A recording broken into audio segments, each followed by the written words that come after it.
The doors of a 300-year-old pub in South Cambridgeshire are opening to the public again later this week after a huge local campaign to save and refurbish it. Hundreds of thousands of pounds and hundreds of hours went into buying and restoring the Lion at Ickleton. And yesterday I went along to meet the people who'd made it all happen at a special celebration.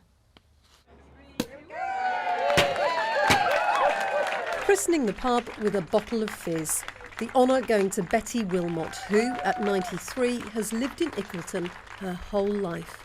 It's always been the hub of the village, I think. Even going back to during the war, it was always very busy, and it just was a lovely meeting place, I think, for so many people, especially people in the forces. Thrilled to be pulling the first pint for the Lion at Ickleton. And behind the bar, pulling the first pints, were Roland Perry, a villager who won the privilege as a raffle prize, followed swiftly by the local MP. Pubs like this as a community asset are so important.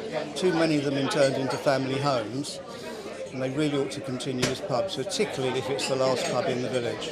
As an MP, you must have a massive inbox. There must be so many people who want your time and your attention.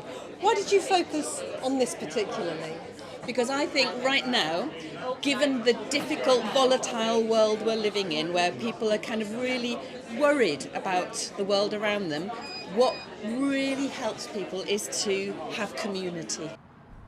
The Lion has stood in this village near Saffron Walden for 300 years, but by 2023 had fallen into a bad way. The villagers formed a community group and raised £440,000 to buy it. Then the hard work started. I tell you what, it's changed a lot since I saw it in December. You must have been putting some hard shifts in, you and the rest of the gang. Mainly lots of volunteers who've done so much. I mean, the place was filthy, as you probably remember.